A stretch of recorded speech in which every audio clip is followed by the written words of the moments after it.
Recently, I saw a YouTuber in a video. He went to Bakewell in Derbyshire and went to a shop that was selling Bakewell tart, or in this case, Bakewell pudding, which evolved to Bakewell tart as we know it today. And the Bakewell tart um, is, uh, is said to be made in Bakewell in Derbyshire.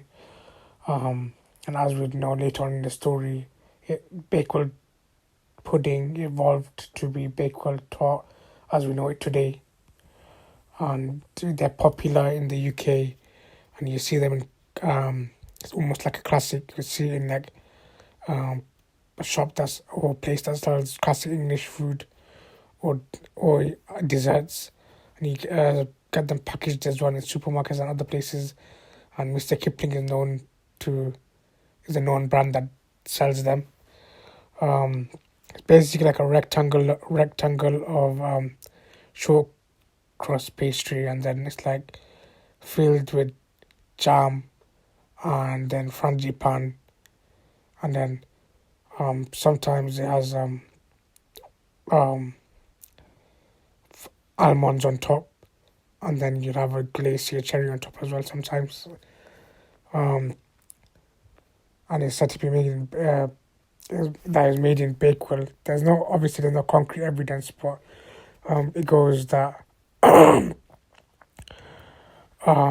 was a woman called Mrs. Greaves, and she was the landlord of the White House Inn, and she left instructions to her cook to make a jam tart.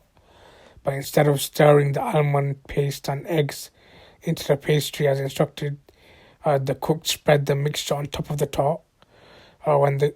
When it cooked, it set like an egg custard, and the resulting pudding proved very popular with the visitors.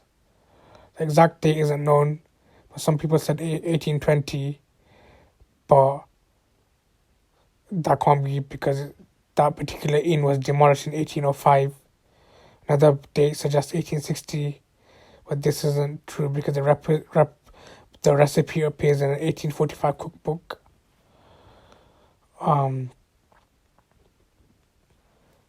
But we do know the Bakewell tart came later in the 1900s, where the almond egg custard tart was replaced with frangipan as an Italian filling made with ground almonds, eggs, butter, and sugar.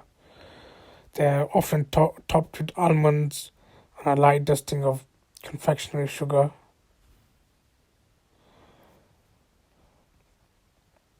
What else do we know? And that's about it. Most of the sources that I've looked at quite a few different sources, and this is the main gist of it. Obviously, I just took most of it from different websites and then summarized it somewhere where I can understand, and then I've just read it to you. But it's interesting to know that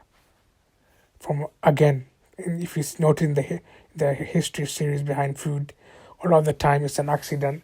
From an accident we get great food, and this is another accident where the chef misunderstood the instructions, and now we have the Bakewell tart.